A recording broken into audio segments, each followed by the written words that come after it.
So hi, I'm the Director for Common Knowledge Trust, and we produce Birthing Better Childbirth Preparation online course.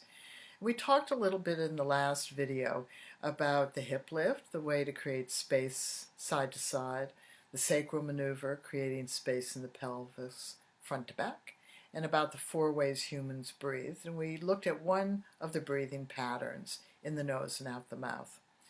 So those were just some of the skills that Birthing Better families created to prepare for the birth of your baby.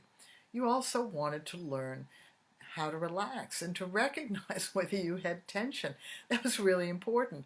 And what we discovered was that there were 4 types of tension. One is conscious. We all know that. So if we just tense up now, that's conscious tension. And when we're feeling pain, that's what we do. We just pull back and we're tense.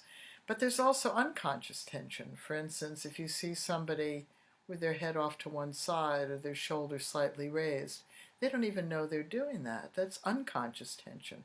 But that can impact the birth of our babies. Then there's structural tension. Just some of us have more internal tension than others do. And that's just the reality of it. And we have to know whether we are very open inside or whether there's a lot of internal tension that can stop our baby, this big object, from moving down, through, and out. And that's a skill called the internal work, particularly that you start at 32 weeks, which helps you prepare down there so that the soft tissue of your birth canal doesn't stop your baby from opening up your cervix and from moving down, through, and out your body.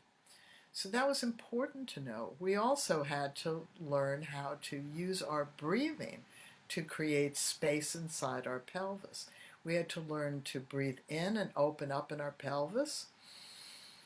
And we had to breathe out and soften around the inside of the pelvis. And that was called the pelvic clock that we mentioned before.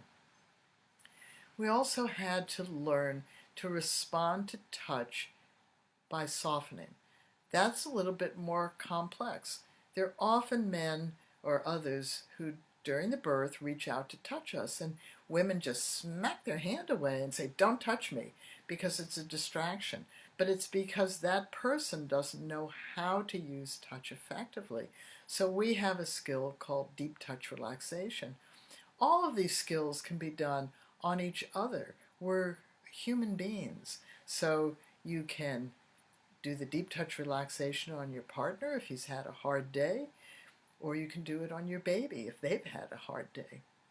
So we also had to learn the communication skills, both the verbal and the nonverbal communication skills.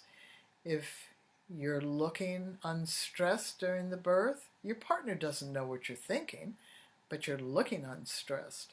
If you start to do this or then he can hear and see, and he can immediately help you. So that's a sort of a nonverbal communication. If he reaches out to touch you and you don't want him to touch you, you can just shake your head no, or you can put your hand up. But he doesn't know when to come back. So you can take his hand and place it on a part of your body, or you can nod, or you can smile. So you can help him know how to engage again. That's really important.